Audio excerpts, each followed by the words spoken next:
ओ Romeo 2026 की हिंदी भाषा की रोमांटिक एक्शन थ्रिलर फिल्म है। इस फिल्म को विशाल भारद्वाज ने लिखा और डायरेक्ट किया है। फिल्म के प्रोड्यूसर साजिद नाडियाडवाला हैं और इसे नाडियाडवाला ग्रैंडसन एंटरटेनमेंट के बैनर के नीचे बनाया गया है। फिल्म की कहानी हुसैन जैदी की नॉन फिक्शन किताब माफिया क्वींस ऑफ मुंबई से प्रेरित है। फिल्म में शाहिद कपूर, तृप्ति डिमरी, नाना पाटेकर, अविनाश तिवारी और फरीदा जलाल मुख्य भूमिकाओं में हैं। तमन्ना भाटिया, विक्रांत मैसी और दिशा पाटनी स्पेशल अपीयरेंस में दिखाई देते हैं। फिल्म की शूटिंग मुख्य रूप से मुंबई और स्पेन में हुई है। ओ रोमियो 13 फरवरी 2026 को रिलीज हुई और इसे दर्शकों तथा समीक्षकों से मिली जुली प्रतिक्रिया मिली। इस फिल्म में गैंगस्टर की दुनिया, बदला, प्यार, धोखा, पुलिस, अंडरवर्ल्ड और इंसानी रिश्तों को एक साथ जोड़ने की कोशिश की गई है। फिल्म की शुरुआत ही एक ऐसे माहौल से होती है जहां आपको समझ आ जाता है कि यह कोई हल्की फुल्की प्रेम कहानी नहीं होने वाली। कहानी 1995 के बॉम्बे में रखी गई है। शहर का माहौल, अपराध की दुनिया, पुलिस और गैंगस्टरों की आपसी लड़ाई और सत्ता के पीछे चलने वाला खेल फिल्म के शुरू से ही दिखाई देता है। इसी दुनिया में उस्तारा नाम का एक खतरनाक आदमी सामने आता है। वो कोई साधारण गुंडा नहीं है। वो एक ऐसा हिटमैन है जिससे लोग डरते हैं। उसका काम है किसी को रास्ते से हटाना और इसके लिए वो रेजर का इस्तेमाल करता है। उसके काम करने का तरीका ही उसके किरदार की पहचान बन जाता है। उस्तारा की जिंदगी बाहर से देखने पर बहुत मजबूत लगती है, लेकिन अंदर से वो आदमी काफी अकेला है। वो अपराध की दुनिया में है, लोगों को मारता है, बड़े गैंगस्टरों के लिए काम करता है, लेकिन उसके अंदर कहीं न कहीं इस जिंदगी से निकलने की इच्छा भी है। यही बात उसके किरदार को थोड़ा अलग बनाती है। वह ऐसा आदमी नहीं है जिसे सिर्फ अपराध करने में मजा आता है। उसके पीछे भी एक कहानी है और उसके अंदर भी कुछ भावनाएं बची हुई हैं। उस्तारा को इस दुनिया में बचाने और इस्तेमाल करने वाला आदमी है इस्माइल खान। इस्माइल एक इंटेलिजेंस अधिकारी है। उसने कभी उस्तारा की जान बचाई थी और उसके बाद उस्तारा उसके लिए गुप्त काम करने लगा।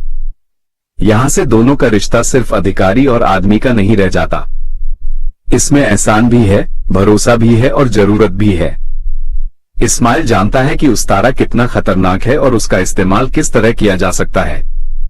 फिल्म में एक महत्वपूर्ण मिशन आता है। उस्तारा को जयेश दुगल को खत्म करने का काम दिया जाता है। दुगल एक ऐसा आदमी है जिसका संबंध अपराध की बड़ी दुनिया से है। उस्तारा उसे एक थिएटर में ढूंढता है। वहां उसके सामने कई बॉडीगार्ड आते हैं। उस्तारा उनसे लड़ता है और रास्ता बनाता हुआ दुगल तक पहुंचता है। लेकिन ठीक उसी समय इस्माइल वहां आता है और दुगल को खुद खत्म कर देता है। इस घटना से उस्तारा को यह महसूस होने लगता है कि वह दूसरों के हाथ में इस्तेमाल होने वाला मोहरा बन गया है। वो इस जिंदगी से बाहर निकलना चाहता है। वो फिजी भागने की योजना बनाता है। उसे लगता है कि अगर वह देश छोड़ दे तो शायद एक नई जिंदगी शुरू कर सकेगा। लेकिन फिल्म में किसी अपराधी की जिंदगी इतनी आसानी से खत्म नहीं होती। उसका अतीत बार बार उसके सामने आकर खड़ा हो जाता है। इसी दौरान उस्तारा की मुलाकात अफशान से होती है। यही मुलाकात आगे जाकर पूरी कहानी का सबसे महत्वपूर्ण हिस्सा बन जाती है।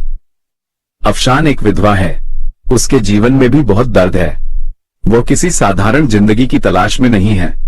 उसके अंदर बदले की आग है। वो उस्तारा से कुछ लोगों को मारने के लिए कहती है। इनमें इंस्पेक्टर पथारे, अंसारी, शंकर और जलाल जैसे लोग शामिल हैं। लेकिन उस्तारा उसकी बात नहीं मानता। उसे लगता है कि अफशान भावनाओं में बह रही है। वो उसे अपमानित भी करता है। यहाँ फिल्म दोनों किरदारों के बीच अंतर दिखाती है। उस्तारा अपराध की दुनिया को अंदर से जानता है और उससे दूर भागना चाहता है। अफशान उसी दुनिया में वापस जाकर अपना हिसाब पूरा करना चाहती है। धीरे धीरे अफशान की कहानी सामने आती है। उसका पति मामदू कभी जलाल के गैंग में काम करता था। उसने पैसे के लिए ये रास्ता चुना था।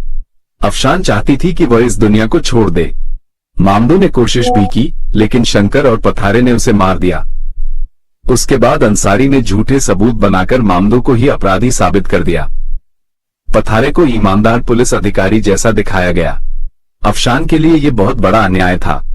उसने देखा कि उसका पति मर गया, उसकी बदनामी हुई और असली अपराधी आराम से घूम रहे हैं। उसे न्याय की उम्मीद नहीं रही, इसलिए उसने खुद बदला लेने का फैसला किया। यहां से फिल्म सिर्फ गैंगस्टर कहानी नहीं रहती। यह एक ऐसी औरत की कहानी भी बन जाती है जो अपने साथ हुए अन्याय को भूलना नहीं चाहती। अफशान का गुस्सा धीरे धीरे समझ में आने लगता है।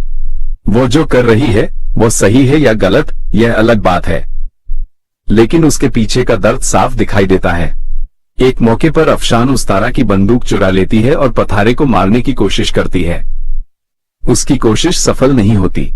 फिर वो अंसारी को अकेले में पाती है। वो उसे बंदूक दिखाकर डराती है, लेकिन अंसारी चालाकी से उससे हथियार छीन लेता है। स्थिति उसके खिलाफ हो जाती है। तभी उस्तारा वहां पहुंचता है और अंसारी को खत्म कर देता है। इस घटना के बाद उस्तारा पहली बार अफशान को अलग नजर से देखने लगता है। उसे समझ आता है कि यह औरत सिर्फ बदला लेने के लिए पागल नहीं है, उसके पीछे बहुत पुराना दर्द है। उसे यह भी महसूस होता है कि अफशान के साथ जो हुआ है वो अन्याय है। यहीं से दोनों के रिश्ते में धीरे धीरे बदलाव आता है। शुरुआत में दोनों के बीच टकराव था। उस्तारा उसे रोकना चाहता था और अफशान उसे अपने रास्ते पर चलाना चाहती थी, लेकिन समय के साथ दोनों एक दूसरे को समझने लगते हैं। उस्तारा को अफशान में सिर्फ एक परेशान औरत नहीं दिखाई देती, उसे उसमें एक मजबूत इंसान दिखाई देता है। अफशान को भी समझ आता है कि उस्तारा के अंदर सिर्फ एक हत्यारा नहीं है। दोनों के बीच प्यार की भावना पैदा होती है। फिल्म इस रिश्ते को बहुत सीधा नहीं रखती। यहाँ प्यार के साथ डर भी है, बदला भी है और अपराध की दुनिया का खतरा भी है। अफशान प्यार करना चाहती है लेकिन अपने अतीत को छोड़ नहीं पा रही। उस्तारा उसके साथ रहना चाहता है लेकिन वो खुद भी अपराध की दुनिया में फंसा हुआ है। उस्तारा अफशान को लड़ना और अपने बचाव के लिए तैयार रहना सिखाता है। वो उसे शूटिंग की ट्रेनिंग देता है। यहाँ दोनों का रिश्ता और गहरा होता है। वो सिर्फ प्रेमी नहीं बनते बल्कि एक दूसरे के साथी बन जाते हैं। फिल्म का एक अच्छा हिस्सा यही है कि अफशान को केवल प्रेम कहानी की महिला किरदार बनाकर नहीं छोड़ा गया। वो कहानी में खुद निर्णय लेती है। उसके पास अपना गुस्सा है, अपना मकसद है और अपनी लड़ाई है। वो हर समय उस्तारा के पीछे चलने वाली महिला नहीं है। इसी बीच इस्माइल उस्तारा को जलाल के ड्रग नेटवर्क पर हमला करने का काम देता है। जलाल कहानी का बड़ा दुश्मन है। उसका नेटवर्क सिर्फ मुंबई तक सीमित नहीं है, उसका प्रभाव दूसरे देशों तक फैला हुआ है। उस्तारा को काठमांडू में उसके ड्रग शिपमेंट को रोकने का काम मिलता है। उस्तारा, अफशान और उनके साथी इस मिशन पर जाते हैं, लेकिन योजना पूरी तरह सफल नहीं होती। जलाल के लोगों को उनके आने की जानकारी हो जाती है। हमला होता है और उस्तारा के कई साथी मारे जाते हैं। स्थिति बहुत खराब हो जाती है। अफशान इस मुश्किल समय में अपने साथियों की मदद करती है। वो सिर्फ दर्शक बनकर नहीं बैठती, वो उन्हें बचाने में हिस्सा लेती है। उस्तारा अपने मारे गए साथियों का अंतिम संस्कार करता है और अफशान के सामने अपने प्यार का इजहार करता है। ये दृश्य कहानी में भावनात्मक वजन लाता है। उस्तारा जैसा आदमी जो आमतौर पर भावनाएं छिपाकर रखता है, पहली बार अपने मन की बात कहता है, लेकिन कहानी उसे खुश रहने का ज्यादा समय नहीं देती। अगले दिन अफशान गायब हो जाती है। उस्तारा परेशान हो जाता है। उसे समझ नहीं आता कि वो कहां चली गई। दूसरी तरफ जलाल अपने नुकसान की भरपाई के लिए ड्रग का काम तेज कर देता है। उसके लिए अब पैसा और ज्यादा जरूरी हो जाता है। जलाल की पत्नी राबिया का किरदार भी इसी हिस्से में महत्वपूर्ण हो जाता है। वो मानसिक रूप से परेशान है। उसके जीवन में एक पुराना दुख है और उसका संबंध उसके बच्चे की मौत से है। जलाल अपनी पत्नी की हालत समझने के बजाय अपने गुस्से और अपराध की दुनिया में डूबा रहता है। जलाल मानता है कि उसके जीवन में हुई कई परेशानियों के लिए उस्तारा जिम्मेदार है, इसलिए वो उस्तारा को खत्म करना चाहता है। इस्माइल उस्तारा को समझाता है कि अभी जलाल कमजोर है, उसके कई नुकसान हो चुके हैं। अगर अभी उसके ड्रग कारखाने पर हमला किया जाए तो उसका पूरा नेटवर्क खत्म किया जा सकता है। बदले में उस्तारा इस्माइल से अफशान को ढूंढने में मदद मांगता है, लेकिन उस्तारा इंतजार करने वाला आदमी नहीं है। अफशान के बारे में जानकारी न मिलने पर वह अकेले ही जलाल के ड्रग कारखाने पर हमला कर देता है। यह उसके किरदार के बारे में बहुत कुछ बताता है। वो योजना से ज्यादा अपने गुस्से और भावनाओं से चलने लगता है। वो कारखाने को जला देता है और जलाल को बड़ा नुकसान पहुंचाता है। जलाल गुस्से से भर जाता है और पथारे तथा शंकर को आदेश देता है कि उस्तारा को जल्दी खत्म किया जाए। इस्माइल को डर लगता है कि अब उस्तारा की जान खतरे में है। वो उसे देश छोड़ने की सलाह देता है, लेकिन उस्तारा का ध्यान अब अफशान को ढूंढने पर है। यहीं पर कहानी एक और मोड़ लेती है। उस्तारा को पता चलता है कि अफशान वास्तव में इस्माइल के साथ काम कर रही थी। वो पथारे की पत्नी बनकर रानी शर्मा के नाम से उसके करीब पहुंची थी। उसका असली मकसद शंकर तक पहुंचना था। अफशान ने बहुत सोच समझकर यह योजना बनाई थी। वह अपने दुश्मनों के बीच जाकर ही उनका विश्वास जीतना चाहती थी। बाहर से वह पथारे की पत्नी लगती है, लेकिन अंदर से वह बदला लेने के लिए काम कर रही है। गणेश चतुर्थी के माहौल में अफशान शंकर को मार देती है। त्योहार की भीड़ और शोर के बीच ये घटना कहानी को और तनावपूर्ण बना देती है। फिल्म यहां दिखाती है कि अपराध की दुनिया में कोई भी रिश्ता पूरी तरह सुरक्षित नहीं है। शंकर की मौत के बाद पथारे का गुस्सा और बढ़ जाता है। वो इस्माइल के पीछे पड़ जाता है क्योंकि उसे लगता है कि इस्माइल के पास उस्तारा और अफशान के बारे में जानकारी है। इसके बाद लोकल ट्रेन वाला हिस्सा आता है। ये फिल्म के तनावपूर्ण हिस्सों में से एक है। इस्माइल अफशान से मिलने के लिए ट्रेन में जाता है। पथारे अपने लोगों के साथ अगले स्टेशन पर पहुंचने की तैयारी करता है। उसका मकसद उस्तारा को पकड़ना है। उस्तारा को अपने आदमियों से जानकारी मिलती है कि इस्माइल और अफशान ट्रेन में मिलने वाले हैं और पथारे भी वहां पहुंचने वाला है। उस्तारा डर जाता है कि कहीं अफशान की असली पहचान सामने न आ जाए। वो ट्रेन में पहुंचता है, लेकिन वहां हालात तेजी से बिगड़ते हैं। उस्तारा और इस्माइल को खुद को आगे करके अफशान को बचने का मौका देना पड़ता है। इसके बाद गोलीबारी होती है और दोनों बुरी तरह घायल हो जाते हैं। ये हिस्सा फिल्म की एक्शन शैली को दिखाता है, लेकिन इसके साथ एक भावनात्मक बात भी है। उस्तारा पहली बार अपने लिए नहीं, बल्कि अफशान की सुरक्षा के लिए खतरा उठाता है।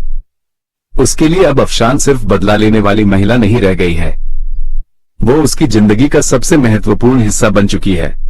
इसके बाद कहानी पुर्तगाल पहुंचती है। पथारे अफशान को अपनी पत्नी रानी शर्मा समझकर जलाल के कार्निवल में ले जाता है। अफशान वहां जलाल को मारने की कोशिश करती है, लेकिन वो पकड़ी जाती है। पथारे को उसकी असली पहचान पहले ही पता चल चुकी होती है। वो उसे बेनकाब कर देता है। जलाल अफशान को मजबूर करता है कि वह पथारे को खत्म करे। बाद में वह अफशान को कैद कर लेता है। इस समय कहानी में अफशान का जीवन पूरी तरह संकट में है। उसके सामने दुश्मन है और उसका अपना साथी उस्तारा भी उससे दूर है, लेकिन वो टूटती नहीं है। कुछ महीनों बाद उस्तारा जलाल के महल में पहुंचता है। वो जलाल के लोगों से लड़ते हुए अंदर जाता है। यहाँ उसका मकसद साफ है, अफशान को बचाना और जलाल से हिसाब करना। यही राबिया और उस्तारा की पुरानी कहानी सामने आती है। कुछ साल पहले राबिया गर्भवती थी। उसने जलाल की आतंकवादी योजना के बारे में इस्माइल को जानकारी दी थी, लेकिन जलाल के भाई मोहसिन ने उसे पकड़ लिया था। उस समय हुई अफरा-तफरी में राबिया के हाथ से गोली चल गई और मोहसिन मारा गया। इस घटना के बाद राबिया का बच्चा भी बच नहीं सका। वो सदमे में चली गई। उस्तारा ने उसे बचाने के लिए उस घटना की जिम्मेदारी अपने ऊपर ले ली थी। इस्माइल की मदद से वह वहां से निकल गया था। अब राबिया उस्तारा की मदद करती है। वो उसे अफशान तक पहुंचने का रास्ता बताती है। ये कहानी का भावनात्मक हिस्सा है क्योंकि यहाँ राबिया के पुराने दुख और उस्तारा की इंसानियत सामने आती है। राबिया जलाल के खिलाफ खड़ी होती है, लेकिन जलाल को जब उसकी सच्चाई पता चलती है तो वो उसे भी नहीं छोड़ता। ये हिस्सा जलाल के किरदार की क्रूरता को दिखाता है। उसके लिए रिश्तों की कोई कीमत नहीं है। वो सत्ता और अपने अपराध को सबसे ऊपर रखता है। उधर उस्तारा आखिरकार अफशान तक पहुंच जाता है।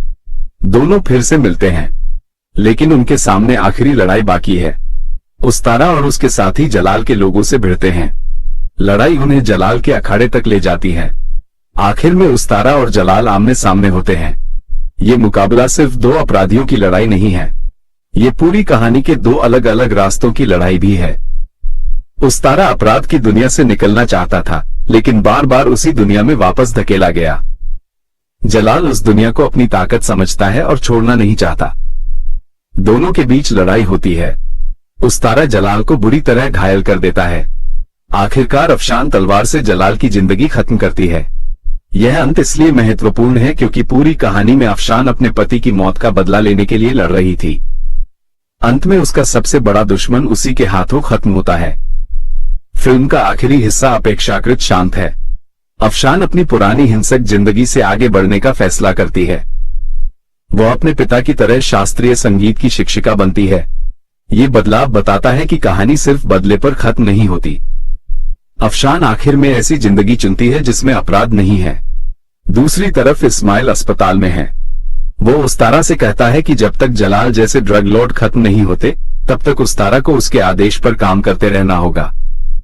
यह अंत पूरी तरह सुखद नहीं है। उस्तारा ने बहुत कुछ खोया है, बहुत कुछ पाया है, लेकिन वह जिस दुनिया में है उससे पूरी तरह बाहर निकल नहीं पाया। यही फिल्म की सबसे दिलचस्प बात है। उस्तारा को शुरू में लगता है कि वह अपराध की दुनिया छोड़कर फिजी चला जाएगा, लेकिन परिस्थितियां उसे बार बार वापस खींचती हैं। आखिर में भी वह पूरी तरह आजाद नहीं होता। अगर शाहिद कपूर की बात करें तो उस्तारा के किरदार में उनकी सबसे बड़ी ताकत उनकी स्क्रीन प्रेजेंस है। वो किरदार को सिर्फ गुस्से वाला गैंगस्टर नहीं बनाते, उनके चेहरे पर कई जगह थकान, अकेलापन और अंदर का संघर्ष दिखाई देता है। उस्तारा जब लड़ता है तो उसकी एक अलग ऊर्जा दिखती है और जब अफशान के सामने होता है तो उसका दूसरा चेहरा सामने आता है। शाहिद के किरदार में सबसे अच्छी बात यह है कि वह धीरे धीरे बदलता है। शुरुआत में वह सिर्फ अपना रास्ता देखता है, उसे अपने जीवन की चिंता है, लेकिन अफशान से मिलने के बाद उसकी सोच बदलती है। वो दूसरों के लिए खतरा उठाने लगता है। ये बदलाव अगर थोड़ा और धीरे दिखाया जाता तो शायद किरदार और मजबूत बनता। तृप्ति डिमरी ने अफशान के किरदार में फिल्म को भावनात्मक ताकत देने की कोशिश की है। उनका किरदार दुख से पैदा हुआ है, लेकिन सिर्फ दुख में नहीं रहता। अफशान में गुस्सा है, डर है, प्यार है और बदला लेने की इच्छा भी है। वो कई बार कमजोर पड़ती है, लेकिन फिर खुद को संभालती है। अफशान और उस्तारा की जोड़ी फिल्म की जान है। दोनों के बीच रिश्ता सिर्फ रोमांस पर आधारित नहीं है। दोनों एक दूसरे के घाव समझते हैं। दोनों के अतीत में ऐसी बातें हैं जिन्हें वे भूल नहीं सकते। इसी वजह से उनका रिश्ता सामान्य प्रेम कहानी से अलग महसूस होता है। नाना पाटेकर जैसे अनुभवी कलाकार का होना फिल्म को अलग वजन देता है। इस्माइल का किरदार कहानी में ऐसा व्यक्ति है जो उस्तारा को बचाता भी है और उसका इस्तेमाल भी करता है। उसके इरादे पूरी तरह साफ नहीं हैं। वो देश और कानून के नाम पर अपराध की दुनिया में खेल खेलता है। नाना पाटेकर इस तरह के किरदार को संभालने का अनुभव रखते हैं और उनकी मौजूदगी फिल्म के गंभीर हिस्सों को मजबूत करती है। अविनाश तिवारी का किरदार भी कहानी में महत्वपूर्ण है। जलाल की दुनिया और अपराध के नेटवर्क को मजबूत बनाने में उनका किरदार एक खास भूमिका निभाता है। फरीदा जलाल का अनुभव भी फिल्म को भावनात्मक गहराई देने में मदद करता है। फिल्म का सबसे बड़ा फायदा इसका माहौल है। विशाल भारद्वाज जब अपराध की कहानी बनाते हैं तो वो केवल बंदूक और मारधाड़ पर निर्भर नहीं रहते। वो किरदारों की मानसिक स्थिति को भी सामने लाने की कोशिश करते हैं। और रोमियो में भी मुंबई की अंडरवर्ल्ड दुनिया को एक खास रंग में दिखाया गया है। फिल्म में मुंबई का 1995 वाला माहौल कहानी के लिए महत्वपूर्ण है। यह आज की चमकदार मुंबई नहीं है। यहाँ अपराध की दुनिया, पुराने गैंग, पुलिस और राजनीतिक ताकत एक दूसरे से जुड़ी हुई दिखाई जाती है। कहानी में प्यार और अपराध को साथ लेकर चलना फिल्म की एक और खासियत है। अगर फिल्म सिर्फ गैंगस्टर कहानी होती तो शायद उस्तारा का किरदार इतना भावनात्मक नहीं बनता। अगर यह सिर्फ प्रेम कहानी होती तो फिल्म का बाकी संसार कमजोर हो जाता। दोनों को साथ जोड़ने की कोशिश की गई है, लेकिन यही कोशिश कभी कभी फिल्म की कमजोरी भी बनती है। कहानी में बहुत सारे किरदार और बहुत सारे मोड़ हैं। इतने सारे लोगों के बीच दर्शक को यह समझने में समय लग सकता है कि असली मुख्य संघर्ष क्या है। फिल्म में बदला, पुलिस, ड्रग्स, गैंगस्टर, इंटेलिजेंस, नकली पहचान, प्यार, शादी, धोखा और पुराने अपराध सब कुछ है। ये सब सुनने में रोमांचक लगता है, लेकिन जब इतनी चीजें एक ही कहानी में आती हैं तो फिल्म का फोकस कभी कभी कमजोर हो जाता है। कुछ हिस्सों में ऐसा महसूस हो सकता है कि कहानी तेजी से एक घटना से दूसरी घटना पर जा रही है। दर्शक को किसी किरदार की भावना समझने का मौका मिलता है और उसके तुरंत बाद कोई नया ट्विस्ट आ जाता है। यही वजह है कि फिल्म का पेसिंग हर जगह एक जैसा मजबूत नहीं लगता। कुछ हिस्से बहुत तेज हैं, जबकि कुछ जगह कहानी को थोड़ा रुककर किरदारों को समझाने की जरूरत महसूस होती है। फिल्म की एक और कमी यह है कि कई घटनाएं बहुत सुविधाजनक तरीके से आगे बढ़ती हैं। कुछ जगह ऐसा लगता है कि कहानी को अगले मोड़ तक पहुंचाने के लिए किरदारों को वैसा ही फैसला लेना पड़ रहा है जैसा पटकथा चाहती है। फिर भी फिल्म पूरी तरह कमजोर नहीं होती, क्योंकि मुख्य किरदारों के बीच का भावनात्मक संबंध कहानी को संभालता रहता है। उस्तारा का किरदार सबसे ज्यादा दिलचस्प इसलिए है क्योंकि वह खुद को ही समझ नहीं पाता। वह हिंसा में पला है, लेकिन हिंसा से थक चुका है। वह भागना चाहता है, लेकिन किसी दूसरे के दर्द को देखकर फिर वापस लड़ाई में उतर जाता है। अफशान भी ऐसी ही विरोधाभासी महिला है। वो बदला चाहती है, लेकिन अंदर से शांति भी चाहती है। वो प्यार से डरती है क्योंकि उसके अतीत ने उसे भरोसा करना मुश्किल बना दिया है। दोनों का रिश्ता इसी वजह से फिल्म के बाकी हिस्सों से अलग लगता है। फिल्म की एक बड़ी खूबी यह भी है कि प्रेम कहानी को पूरी तरह मीठा नहीं बनाया गया। यहाँ प्यार के साथ खतरा जुड़ा है। दोनों जानते हैं कि जिस रास्ते पर वे चल रहे हैं वहां किसी भी समय सब कुछ खत्म हो सकता है। फिल्म का एक मजबूत विचार यह है कि इंसान चाहे कितना भी अपराधी क्यों न हो, उसके अंदर भावनाएं पूरी तरह खत्म नहीं होती। उस्तारा इसका उदाहरण है। उसने अपराध किए हैं लेकिन वह अपने साथियों की मौत पर दुखी होता है, अफशान की चिंता करता है और राबिया के पुराने दर्द को समझता है। लेकिन यहाँ फिल्म को एक बात और स्पष्ट करनी चाहिए थी। उस्तारा को सहानुभूति वाला किरदार बनाने के चक्कर में उसके अपराधों की गंभीरता कई बार पीछे चली जाती है। दर्शक उसके दर्द को समझता है, लेकिन ये भी याद रखना जरूरी है कि वह खुद हिंसा की दुनिया का हिस्सा रहा है। फिल्म अगर इस विरोधाभास को और गहराई से दिखाती तो कहानी ज्यादा प्रभावशाली हो सकती थी। एक्शन की बात करें तो फिल्म में कई बड़े एक्शन सीक्वेंस हैं। थिएटर वाला हिस्सा, ट्रेन वाला सीक्वेंस, ड्रग फैक्ट्री पर हमला और आखिरी मुकाबला फिल्म को तेज गति देते हैं। एक्शन के बीच किरदारों के निजी रिश्ते भी चलते रहते हैं। हालांकि कुछ दर्शकों को एक्शन की मात्रा ज्यादा लग सकती है। अगर कोई व्यक्ति धीमी और गहरी क्राइम ड्रामा फिल्म की उम्मीद लेकर जाए तो उसे फिल्म कुछ जगह ज्यादा मसाला शैली की लग सकती है।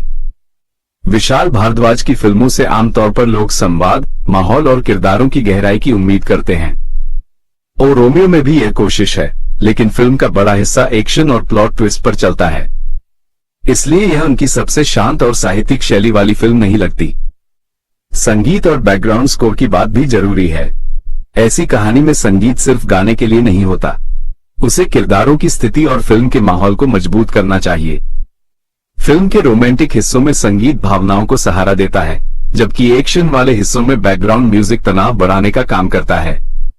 फिल्म का रोमांस उन दर्शकों को ज्यादा पसंद आ सकता है जिन्हें दर्द भरी प्रेम कहानियां अच्छी लगती हैं।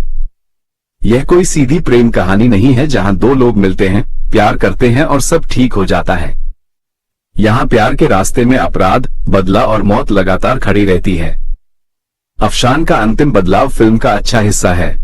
उसने जिस जिंदगी में बहुत समय बिताया, उससे निकलकर संगीत की तरफ लौटना एक तरह से उसके पुराने जीवन को पीछे छोड़ने का संकेत है। वो अब दूसरों को मारने की जगह बच्चों को संगीत सिखाती है। ये बदलाव कहानी के लिए एक शांत संदेश देता है। फिर भी फिल्म का अंत पूरी तरह सरल नहीं है। उस्तारा अभी भी इस्माइल के प्रभाव में है। इसका मतलब यह है कि उसकी लड़ाई खत्म नहीं हुई। वो जिस दुनिया से बाहर निकलना चाहता था, वो दुनिया अभी भी उसे बुला रही है।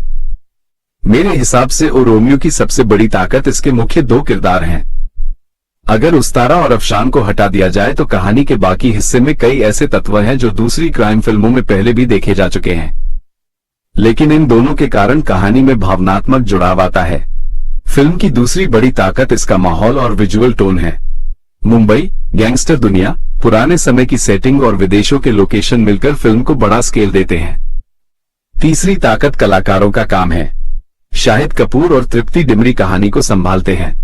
नाना पाटेकर फिल्म में अनुभव और गंभीरता लेकर आते हैं। बाकी कलाकार भी अपने हिस्से का काम करते हैं। फिल्म की सबसे बड़ी कमजोरी इसकी कहानी का फैलाव है। बहुत सारे किरदार और कई अलग अलग घटनाएं कहानी को भारी बनाती हैं। कुछ जगह दर्शक को लगता है कि कहानी को थोड़ा कम करके ज्यादा असरदार बनाया जा सकता था। दूसरी कमजोरी यह है कि कुछ ट्विस्ट पहले से अनुमान लगाने लायक लग सकते हैं। जो दर्शक क्राइम और गैंगस्टर फिल्में ज्यादा देखते हैं, उन्हें कुछ घटनाएं बहुत नई नहीं लगेंगी। तीसरी कमजोरी यह है कि फिल्म का संदेश कभी कभी कहानी के ऊपर हावी होता दिखाई देता है। फिल्म बदला और प्यार के बीच संतुलन बनाने की कोशिश करती है, लेकिन हर जगह ये संतुलन बराबर नहीं रहता। फिर भी ओ रोमियो को सिर्फ एक सामान्य एक्शन फिल्म कह देना सही नहीं होगा। इसमें रिश्तों की कहानी है। इसमें अपराध की दुनिया में फंसे लोगों की मानसिक हालत है। इसमें एक ऐसी महिला की कहानी है जिसने अपना जीवन खो दिया और फिर अपना हिसाब पूरा करने के लिए खड़ी हुई। इसमें एक ऐसे आदमी की कहानी है जो खुद हिंसा का हिस्सा होते हुए भी प्यार के कारण बदलने लगता है। फिल्म का नाम ओ रोमियो भी दिलचस्प है। रोमियो नाम सुनते ही प्रेम की याद आती है, लेकिन यहाँ रोमांस साधारण नहीं है। यह ऐसा प्यार है जो बंदूक, अपराध और बदले के बीच पैदा होता है। इसलिए फिल्म का रोमांटिक हिस्सा भी बाकी कहानी की तरह अंधेरे माहौल में चलता है। अगर कोई दर्शक सिर्फ मनोरंजन चाहता है तो फिल्म में एक्शन, रोमांस, ट्विस्ट और बड़े कलाकार हैं, उसे काफी कुछ मिल सकता है। अगर कोई दर्शक बहुत गहरी और वास्तविक क्राइम कहानी की उम्मीद करता है तो उसे कुछ जगह फिल्म ज्यादा सिनेमाई लग सकती है। मेरे लिए फिल्म की सबसे अच्छी बात यह है कि उस्तारा और अफशान एक दूसरे को बदलते हैं। अफशान उस्तारा को यह समझाती है कि किसी दूसरे के लिए लड़ना भी जिंदगी का हिस्सा हो सकता है। उस्तारा अफशान को यह ताकत देता है कि वह अपने डर के सामने खड़ी हो सके। लेकिन फिल्म यह भी दिखाती है कि बदला लेने से जिंदगी पूरी तरह वापस नहीं मिलती। अफशान अपने पति को वापस नहीं ला सकती, वो सिर्फ उसके साथ हुए अन्याय का हिसाब कर सकती है। इसके बाद उसे अपने लिए एक नई जिंदगी बनानी पड़ती है। इसी वजह से उसका संगीत की तरफ जाना एक अच्छा फैसला लगता है। संगीत उसके पिता से जुड़ा है, यानी वह अपने परिवार और अपनी पुरानी पहचान के उस हिस्से में वापस जाती है जो अपराध से दूर था। उस्तारा के लिए ऐसा साफ रास्ता नहीं मिलता, उसका अतीत उसे पूरी तरह छोड़ता नहीं।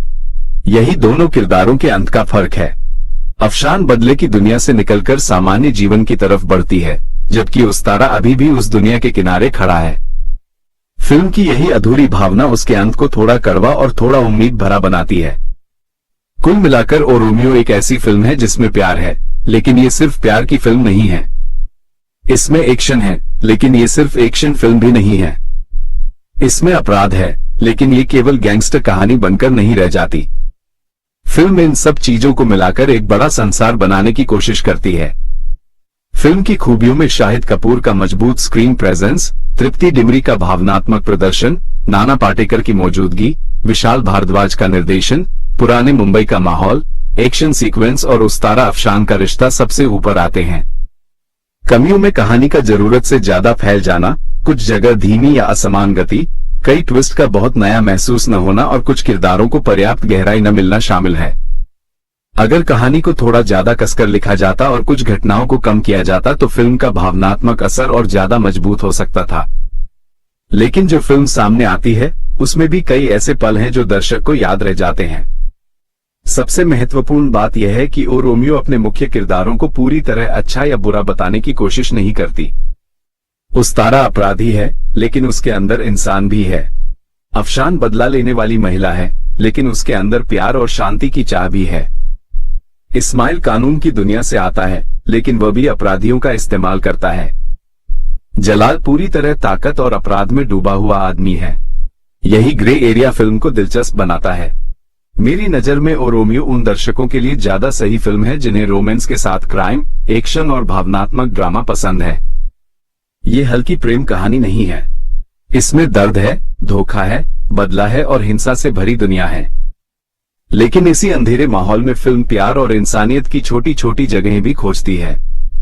फिल्म देखने के बाद सबसे ज्यादा उस्तारा और अफशान की कहानी याद रहती है। दोनों ने अपने जीवन में बहुत कुछ खोया है।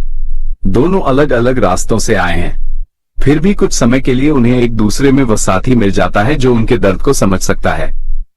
और शायद यही ओ रोमियो की असली बात है। कभी कभी इंसान पूरी दुनिया से लड़ते लड़ते थक जाता है। उसे जीतने के लिए नहीं, बल्कि समझे जाने के लिए किसी की जरूरत होती है। उस्तारा और अफशान का रिश्ता इसी जरूरत से पैदा होता है।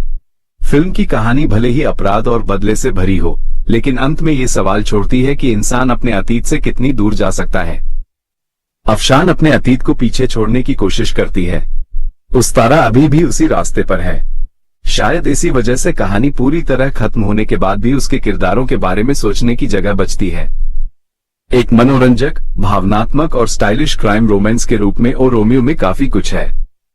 ये हर दर्शक को पसंद आए, ऐसा कहना सही नहीं होगा। इसकी लंबाई, कहानी का फैलाव और कई मोड़ कुछ लोगों को भारी लग सकते हैं।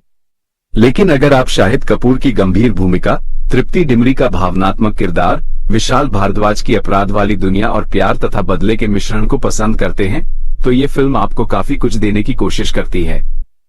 अंत में मैं यही कहूंगा कि ओ रोमियो की असली ताकत उसके शोर में नहीं, बल्कि उसके दो मुख्य किरदारों के अंदर छिपे अकेलेपन में है। बाहर से दोनों मजबूत दिखते हैं, लेकिन अंदर से दोनों किसी अपने की तलाश में हैं। उनका मिलना कहानी को सिर्फ रोमांटिक नहीं बनाता, बल्कि उसे भावनात्मक भी बनाता है। फिल्म की कुछ कमियां जरूर हैं, लेकिन उसकी कोशिश साफ दिखाई देती है। यह एक ऐसी कहानी है जिसमें अपराध की अंधेरी दुनिया के बीच प्यार को जगह दी गई है, जहां बदला लेने की आग के बीच इंसानियत बची हुई है, और जहां एक अपराधी आदमी भी किसी के लिए अपनी जिंदगी बदलने की कोशिश करता है। यही वजह है कि ओ रोमियो को सिर्फ एक गैंगस्टर फिल्म के रूप में देखना, इस फिल्म को छोटा करके देखना होगा। यह अपराध की पृष्ठभूमि में बनी एक ऐसी प्रेम कहानी है जिसमें दोनों प्रेमी अपने अपने अतीत से लड़ते हुए आगे बढ़ते हैं। किसी को शांति मिलती है, किसी को नई जिंदगी का रास्ता मिलता है, और किसी की लड़ाई अभी खत्म नहीं होती। फिल्म की सबसे बड़ी उपलब्धि यही है कि इसके खत्म होने के बाद भी उस तारा और अफशान की कहानी दिमाग में कुछ देर तक चलती रहती है। और किसी फिल्म के लिए इससे बड़ी बात शायद यही होती है कि कहानी खत्म होने के बाद भी उसके किरदार दर्शक के मन में कुछ समय तक जिंदा रहें।